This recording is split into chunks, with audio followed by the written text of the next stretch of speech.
Quando se fala em satanismo, muita coisa vem à cabeça, né? Mas hoje, a gente vai deixar os clichês de lado.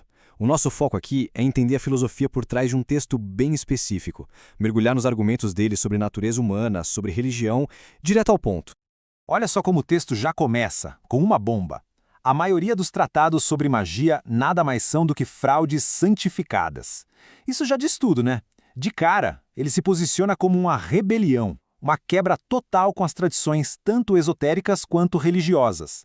É basicamente uma acusação de que tudo isso é, uma grande enganação. Então, vamos entrar uma filosofia de rebelião.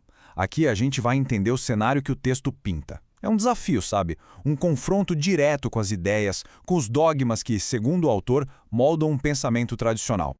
E qual é a grande crítica aqui? A ideia de que, por séculos, a literatura religiosa fez o quê? Escondeu a verdade. Usou medo, usou culpa, uma linguagem super complicada, esotérica. Para quê? Para confundir. O autor vai dizer que isso foi escrito por gente do que ele chama de caminho da mão direita, que é aquela galera mais focada em conformidade, em autoridade divina. E tudo isso, no fim das contas, seria uma forma de controle. Beleza, agora vamos aprofundar um pouco. A crítica da religião tradicional. Como é que o texto desmonta, ponto a ponto, as práticas e os conceitos que a gente vê por aí nas religiões mais comuns? E olha que ideia central. As religiões devem ser postas em debate. Nenhum dogma moral pode ser tomado como absoluto. Ou seja, o ponto aqui é o seguinte: nada é sagrado, no sentido de ser intocável. Leis morais, leis divinas, tudo isso, segundo o texto, foi criado por seres humanos. E se foi criado por humanos, pode ser questionado, e se não servir mais, pode ser destruído. Então, vamos resumir a crítica.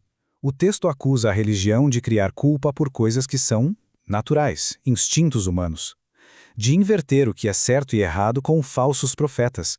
De ficar naquela de reze e espere em vez de agir. E, claro, o famoso dar a outra face, que o texto vê como servilismo. Basicamente, proíbe tudo que leva à gratificação. No fundo, a visão é de que a religião tradicional é um sistema feito para reprimir quem a gente é de verdade. E essa diferença entre oração e ação é crucial. De um lado, a oração é vista como um sinal de complacência, de ficar esperando. Do outro, a ação é tomar as rédeas da situação para conseguir o que se quer. A lógica do texto é clara. Rezar pode até diminuir a chance de sucesso porque incentiva a passividade. Ação é o que coloca o controle na mão de quem faz. E Deus? Como fica Deus nessa história toda? Bom, a ideia é completamente diferente. Esquece aquele ser pessoal preocupado com a felicidade ou a tristeza das pessoas. Aqui, Deus é tipo um fator de equilíbrio na natureza. Uma força impessoal, cósmica, que não está nem aí para os indivíduos. É só o equilíbrio do universo e ponto final. Ok, chegamos num ponto central. As 9 declarações satânicas. É aqui que toda essa filosofia se condensa em 9 frases, que são basicamente os pilares de tudo. São 9, e cada uma delas é um golpe direto em algum pilar da moralidade que a gente conhece como tradicional. É a essência do pensamento todo. Vamos começar pela primeira, que já dita o tom. Satã representa indulgência, em vez de abstinência. Essa é talvez a mais importante. É o contrário daquela ideia de se negar, de se privar. Aqui a defesa é clara, a gratificação dos desejos. Pulando para a quinta declaração. Satã representa vingança, em vez de virar a outra face. Isso aqui é uma rejeição total daquela ideia de perdão.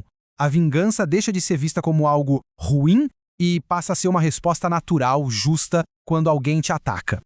E a oitava declaração amarra tudo. Satã representa todos os denominados pecados, pois eles se direcionam a uma gratificação física, mental e emocional. Olha que virada! A lógica é: se algo traz gratificação, seja para o corpo, para a mente ou para as emoções, então não pode ser inerentemente mal. É o conceito de pecado virado de cabeça para baixo.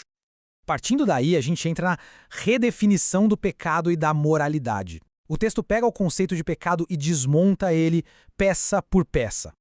E aqui a gente vê isso de forma bem clara. Os 7 pecados capitais são totalmente ressignificados. O orgulho vira autorrespeito. A ganância vira ambição. Luxúria, gratificação. Inveja, uma força que te move para frente. E a ira, a chave para se proteger. A ideia é que esses pecados são, na verdade, instintos naturais super importantes para o sucesso e para a sobrevivência. E essa comparação de regras deixa tudo ainda mais explícito. De um lado, a regra tradicional, ame os seus inimigos. Do outro, a regra satânica, odeie seus inimigos, devolva golpe por golpe. O choque é total. É a filosofia do amor incondicional contra a filosofia da autopreservação e da retribuição na mesma moeda. E para não deixar nenhuma dúvida, o texto manda essa: quem mostra a outra face é um cão covarde. Direto ao ponto, né? Zero espaço para pacifismo quando se está sob ataque. É a defesa da retaliação sem meias palavras. Mas então, quem é Satã nessa história? É muito importante entender isso aqui. Não é uma divindade do mal para ser adorada, é um símbolo. Satã é o adversário. Adversário de quê? Do dogma religioso opressor. Ele representa o lado carnal, o mundano, as forças da natureza, tudo aquilo que as outras religiões tentam reprimir. Isso leva a uma pergunta óbvia, né? Se Satã não é uma divindade para ser adorada, então o que é? Onde fica a reverência, a adoração? Se não é para uma entidade externa, para onde vai tudo isso? E aqui vem a grande virada, a conclusão de tudo isso. O eu como Deus. A resposta é que a divindade não está fora, está dentro. É a divinização do próprio indivíduo. E a lógica do texto para chegar nisso é bem psicológica, saca? O ser humano tem ego, precisa de um dogma, mas ele tem dificuldade de aceitar a própria natureza carnal. Então, o que ele faz? Inventa um deus externo, a sua imagem e semelhança e começa a adorar. No fim das contas, quem está sendo adorado? O próprio ser humano que inventou esse deus. E a mensagem final é essa, poderosa. O Deus que você salvou pode ser você mesmo. A ideia é parar de jogar o seu poder, a sua divindade, para uma figura externa, para uma ficção. Toda essa força que se atribui a um Deus, na verdade é a força do próprio indivíduo. A salvação, a divindade, está tudo dentro. E para fechar, a citação que resume tudo de forma bem dramática. Eu sou um satanista. Curve-se, pois eu sou a mais alta personificação da vida humana. É isso. No fim, não é sobre adorar um demônio. É uma religião de autoempoderamento radical. O indivíduo se coloca no centro de tudo, como a maior expressão da vida que existe.